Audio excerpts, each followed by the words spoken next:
Bienvenidos todos a Audio Lectura Cristiana. En esta ocasión leeremos Palabras de curación para el reincidente por Charles Spurgeon, en el cual nos da una meditación teológica basada en el versículo bíblico de Oseas 14:4, que aborda el tema de la reincidencia o el retroceso espiritual entre los creyentes. El autor llama la atención sobre cómo los cristianos pueden desviarse de su fervor inicial por Dios, mencionando la disminución en la calidad de la oración y el estudio bíblico, así como una menor percepción de la presencia divina en sus vidas. A través de un llamado a la reflexión personal, se insta a los lectores a reconocer su propia falta de progreso espiritual y la necesidad de revitalizar su relación con Dios. Además, el texto es una exhortación a los miembros de la comunidad cristiana sobre cómo tratar a aquellos que han caído en pecado y se han alejado de su camino espiritual.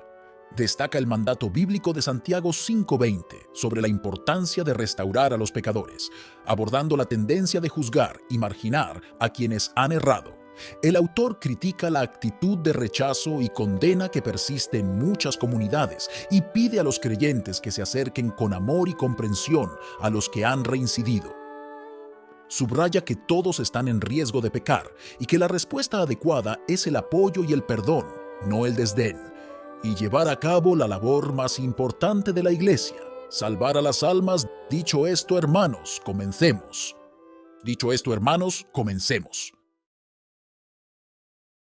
Yo sanaré su rebelión. Oseas 14:4. Primero llamaremos su atención sobre una palabra de humillación: reincidencia. Su solo sonido debería despertar nuestro espíritu, y la conciencia de haber caído en él debería hacernos poner la boca en el polvo y confesar que somos impuros. La reincidencia es muy común entre el pueblo de Dios. Tal vez no sea común en su grado más alto, Dios no lo quiera, pero sí en sus formas anteriores. Desde su comienzo en la reincidencia de pensamiento y corazón, hasta la reincidencia en acto, me temo que la enfermedad está tan extendida entre el pueblo de Dios que casi ninguno de nosotros no la ha padecido en algún momento. Y me temo que la mayoría de nosotros podríamos confesar, si juzgáramos correctamente nuestros propios corazones, que en cierta medida estamos retrocediendo incluso ahora. La condición apropiada para un hijo de Dios es caminar en la luz como Cristo está en la luz, y así tener comunión con Jesús. Nuestra condición correcta y nuestra única posición segura es permanecer en Él y tener sus palabras y Él mismo morando en nosotros. Con demasiada frecuencia lo seguimos de lejos. Vivimos en una comunión muy limitada y remota con nuestro Redentor. Estas cosas no deberían ser así. Pensad, amados, cada uno de vosotros que sois de Cristo, ¿cuánto os habéis apartado últimamente? ¿No os habéis descuidado en la oración? Mantienes el hábito y no puedes abandonarlo, pero no tienes ese poder en la oración que alguna vez tuviste. Todavía lees la palabra, pero tal vez la escritura ya no te resulte tan dulce como lo era antes. Venís ahora a la mesa de la comunión. ¿No habéis aprendido a renunciar a reuniros allí? Pero, el rostro del Rey en su belleza, ¿lo has visto como lo hiciste una vez? Quizás todavía estés haciendo un poco por su causa, pero estás haciendo lo que alguna vez hiciste o todo lo que podrías hacer. En lugar de avanzar hacia la perfección, no se detiene vuestro crecimiento. No debes confesar que no eres tanto un corredor hacia el cielo como un holgazán en el camino hacia allí. Estas acusaciones no suscitan confesiones. Me temo que la mayoría de nosotros, si viniéramos a buscar, tendríamos que decir: recuerdo cuando el amor de mis desposorios estaba sobre mí, y mi corazón estaba ferviente por el amor a Cristo. Pero ahora, ¡ay, cuán lentas son mis pasiones para avanzar hacia Él! Oh, que pudiera sentir una vez más el resplandor de mi primer amor, y que mi espíritu se regocijara en él como el día de mi conversión. Les pregunto, hermanos, si tienen que hacer tales reconocimientos, ¿habrían creído tales cosas por sí mismos cuando vinieron por primera vez a Cristo? Si un profeta me hubiera dicho que sería tan desagradecido con el querido amante de mi alma, habría dicho: ¿es tu siervo un perro para hacer esto? Comprados con su preciosa sangre y liberados de descender al abismo en aquellos días más jóvenes de nuestro apego, pensamos que deberíamos unirnos cada vez más a nuestro libertador. Ningún sacrificio parecía demasiado grande, ningún deber demasiado fastidioso, si Jesús lo ordenaba. Sí, hemos fracasado lamentablemente en muchos aspectos y hemos tenido necesidad, con el más profundo dolor de corazón, de confesar nuestra reincidencia y lamentarnos ante Dios. La siguiente palabra que consideraremos es una palabra de consuelo: sanar. Hay consuelo en el hecho mismo de que el Señor aquí contempla el grave pecado de la reincidencia bajo la imagen de una enfermedad. No se dice: perdonaré su rebelión, que está incluido en el término, sino lo sanaré, como si dijera: pobre pueblo mío, recuerdo que no son más que polvo. Están expuestos a 1000 tentaciones durante la caída y pronto se extravían. Pero no los trataré como si fueran rebeldes, los consideraré como pacientes, y ellos me considerarán a mí como a un médico. Bueno, hay consuelo en ese mismo hecho, que Dios debería condescender, por amor de Jesús, a considerar nuestro pecado repugnante, abominable, mal merecedor y digno del infierno, no tanto como una iniquidad condenatoria a sus ojos, sino como una enfermedad que Él mira, compadeciéndose de nosotros porque debemos soportar su poder. Luego observe: habiendo considerado la reincidencia como una enfermedad, Él no dice: yo quitaré a este enfermo. Bajo la dispensa legal, el que tuviera lepra o cualquier enfermedad contagiosa debe ser puesto fuera del campamento. Pero aquí no se dice: los desterraré por su rebelión. Oh, mis queridos amigos, si hubiésemos sido expulsados de la iglesia de Dios, si nunca más se nos hubiera permitido volver a su mesa, confesamos que habríamos merecido ampliamente que así fuera. Pero aquí no está tan escrito. No es: los pondré en cuarentena, los expulsaré de la buena tierra y de entre mi pueblo. No, sino: yo sanaré su rebelión. Mucho menos dice: los destruiré a causa de su rebelión. Algunos sostendrán que el pueblo de Dios puede pecar, parcial y finalmente, para no volver a ser nunca más el amado del Señor. Ellos mismos pecan fuera del pacto. Pero no hemos conocido así a Cristo, ni hemos comprendido tanto la paternidad de nuestro Dios. La siguiente es una palabra de majestad. Es la primera palabra del texto. Es Jehová mismo quien aquí habla, el omnipotente para quien nada es difícil, el omnisapiente para quien nada es secreto. Él no ha prometido que su reincidencia será curada por medios desconocidos, sino que Él mismo la sanará. Supongamos que Él hubiera dicho: los dejaré en paz y veré en qué se convertirán sus rebeliones. Quizás después de un tiempo expulse todo su veneno y la herida se cure. No, hermanos míos, si nos hubieran dejado solos, nuestras heridas se habrían corrompido y nuestro espíritu habría perecido por completo. Nos hemos descarriado como ovejas descarriadas, y una de las formas en que las ovejas descarriadas se descarrían es esta: nunca piensan en regresar. El pastor debe buscarlos, o de lo contrario se alejarán cada vez más de su hogar. Note bien que el Señor no dice en el texto: mi palabra sanará su rebelión, o enviaré a mi ministro para sanar su rebelión. Él usa gentilmente su palabra. Es su medio ordenado para bendecir a su pueblo. Él emplea condescendientemente a sus ministros, por indignos que sean, para que presten mucho servicio a sus hijos. Pero después de todo, ni la palabra ni el ministro pueden hacer nada. Solo cuando el Señor pone su mano en la obra, ésta se hace eficazmente. Así como Jesús mismo, yendo entre los enfermos, esparció sanidad aquí y allá, e hizo que aquel cojo saltara como un ciervo, y aquella lengua muda para cantar. Abrió los ojos de los ciegos, expulsó las fiebres y ahuyentó a los demonios. Así es tu toque, Emanuel, es tu presencia, tu Salvador de los pecadores, la que nos sana de todos nuestros pecados. Él mismo tomó nuestras enfermedades y por eso sabe cómo librarnos de ellas. No es su nombre Jehová Rofi, el Señor que te sana, y no ha dicho, y el morador no dirá, estoy enfermo, al pueblo que allí habita se le perdonará su iniquidad. Isaías 33:24. Jehová lo dice, tenga la seguridad de que el trabajo estará hecho, ha dicho y no lo hará. Jehová lo dice. Entonces, por desesperada que sea la enfermedad de nuestra alma, se recuperará. ¿Hay algo demasiado difícil para el Señor? Yo sanaré su rebelión. Bendito sea su nombre.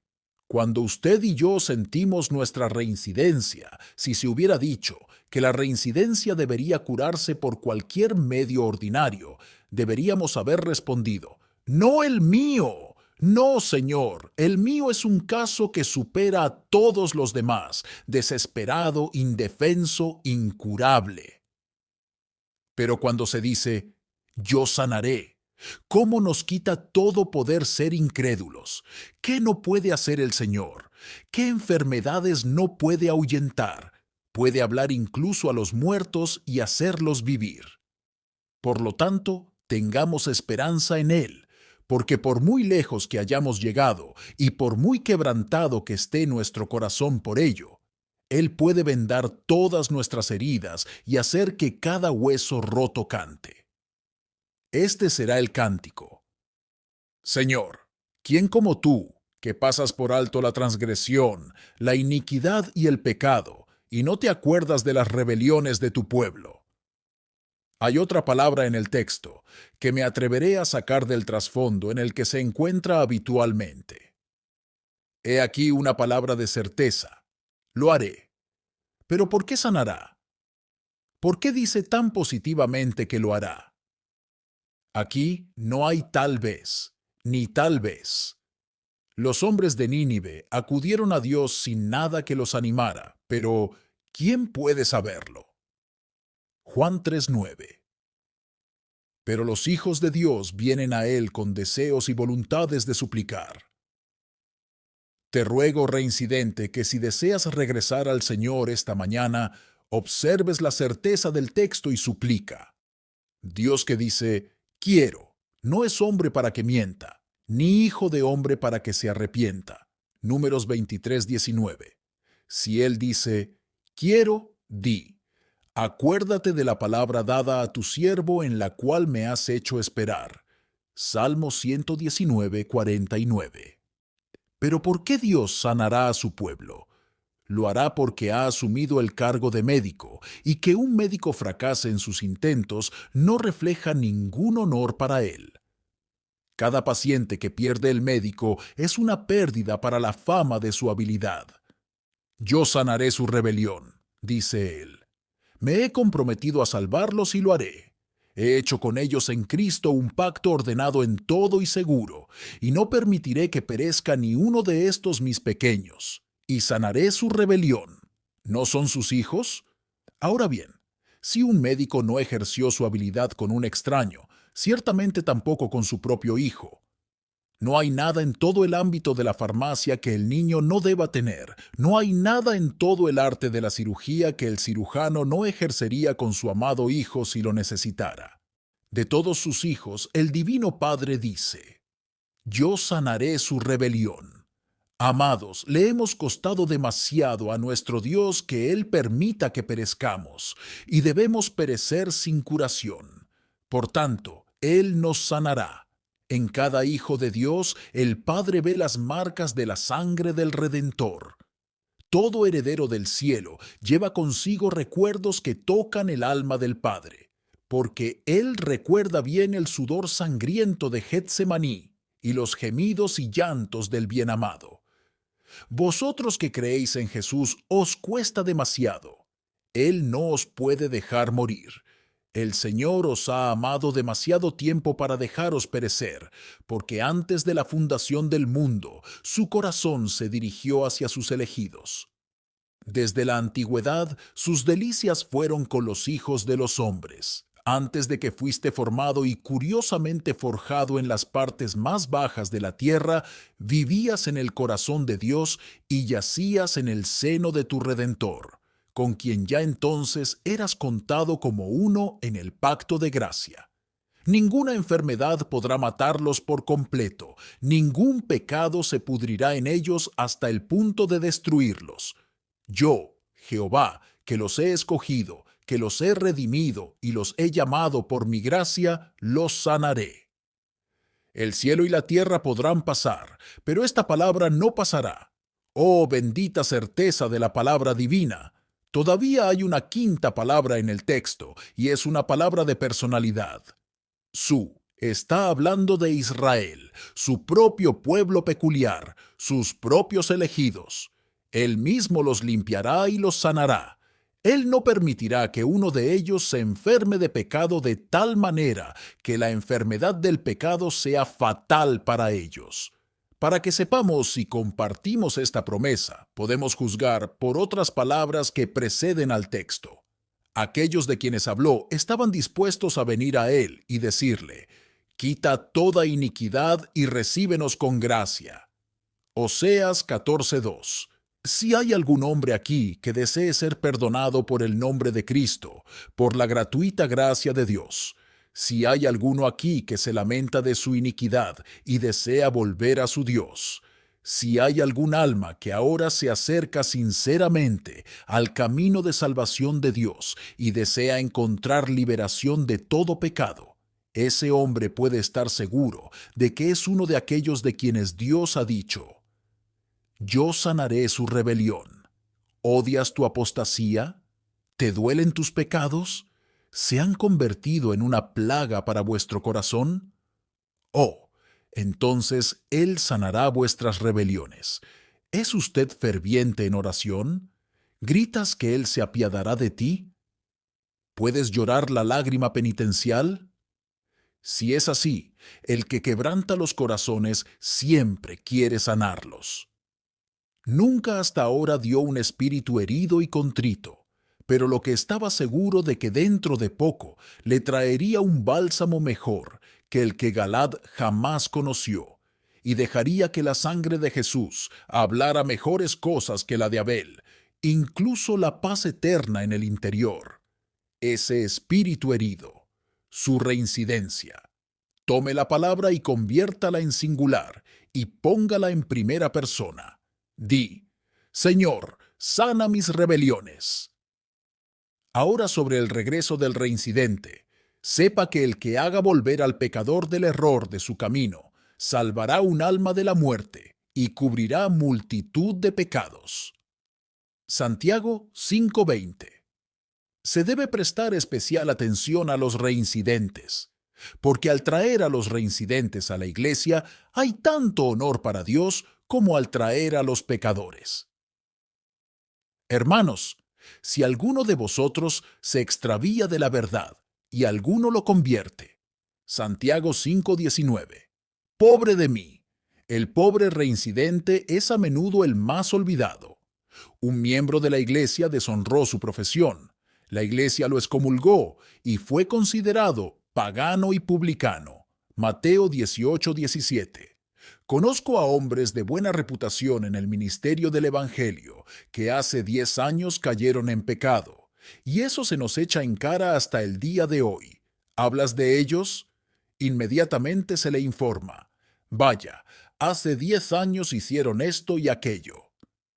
Hermanos, los cristianos deberían avergonzarse de sí mismos por darse cuenta de tales cosas tanto tiempo después. Es cierto que podemos ser más cautelosos en nuestros tratos, pero reprochar a un hermano caído lo que hizo hace tanto tiempo es contrario al espíritu de Juan, que fue tras Pedro 3 días después de haber negado a su maestro con juramentos y maldiciones.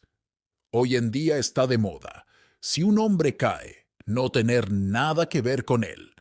Los hombres dicen: «Es un mal tipo, No iremos tras él.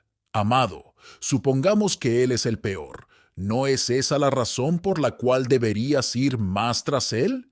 Supongamos que nunca fue un hijo de Dios. Supongamos que nunca supo la verdad. ¿No es esa la razón principal por la que deberías ir tras él? No comprendo tu modestia distinguida, tu orgullo excesivo que no te deja seguir al mayor de los pecadores. Cuanto peor sea el caso, mayores serán las razones por las que deberíamos irnos. Pero supongamos que el hombre es un hijo de Dios y lo has rechazado. Recuerda, es tu hermano. Él es uno con Cristo tanto como tú. Está justificado. Él tiene la misma justicia que tú. Y si cuando pecó lo despreciáis, en el hecho de despreciarlo, despreciáis a su Señor. Presta atención. Tú mismo puedes ser tentado y algún día caer. Como David, puedes caminar sobre la azotea de tu casa demasiado alta y puedes ver algo que te llevará a pecar. Entonces, ¿qué dirás si los hermanos pasan de largo contigo con desdén y no se fijan en ti? ¡Oh! Si tenemos un descarriado relacionado con nuestra iglesia, cuidemos especialmente de él. No trates duramente con él. Recuerda que tú también habrías sido reincidente si no fuera por la gracia de Dios. Les aconsejo que siempre que vean profesores viviendo en pecado, sean muy tímidos con ellos. Pero si después de un tiempo ves alguna señal de arrepentimiento, o si no la ves, ve y busca la oveja descarriada de la casa de Israel. Porque recuerden que si uno de ustedes se extravía de la verdad y lo convierte, recuerde que el que convierte al pecador del error de su camino, salvará un alma de la muerte y ocultará multitud de pecados. Pobre reincidente, una vez fuiste cristiano. ¿Esperas que lo fueras? No, dices. Creo que me engañé a mí mismo y a los demás. No era un hijo de Dios. Bueno, si lo hiciste, déjame decirte que si lo reconoces, Dios te perdonará. Supongamos que engañaste a la iglesia, aunque no eres el primero en hacerlo. Me temo que hay algunos miembros de esta iglesia que lo han hecho y no los hemos descubierto. Te digo que tu caso no es desesperado. Ese no es el pecado imperdonable. Algunos que han tratado de engañar a los elegidos todavía han sido liberados. Y mi maestro dice que Él puede salvar hasta lo máximo. Y no habéis ido más allá de lo máximo a todos los que vienen a Él. Ven pues a sus pies, arrójate a su misericordia, y aunque una vez entraste en su campamento como espía, Él no te colgará por ello, sino que se alegrará de tenerte de todos modos como trofeo de misericordia. Pero si fueras un hijo de Dios y pudieras decir honestamente, sé que lo amé y Él me amó, te digo que todavía te ama. Si te has extraviado tanto, eres tan hijo suyo como siempre. Aunque hayas huido de tu padre, vuelve, vuelve. Él sigue siendo tu padre. No creas que ha desenvainado la espada para matarte. No digáis, me ha echado de la familia. Él no ha retrocedido en su pacto. Sus entrañas anhelan por ti ahora. Mi padre te ama. Ponte entonces a sus pies, y ni siquiera te recordará lo que has hecho. Vuelve, y tu padre te recibirá con alegría. Él te rodeará con sus brazos, y te besará con los besos de su amor, y dirá, he encontrado a este hijo mío que se había perdido. He recuperado esta oveja que se había descarriado. Mi padre os amó sin obras, os justificó sin consideración de ellas. No tienes menos mérito ahora que entonces. Ven, confía y cree en Él. Amén. Muchas gracias por escuchar Audio Lectura Cristiana. El Señor les bendiga, amados hermanos. Hasta la próxima.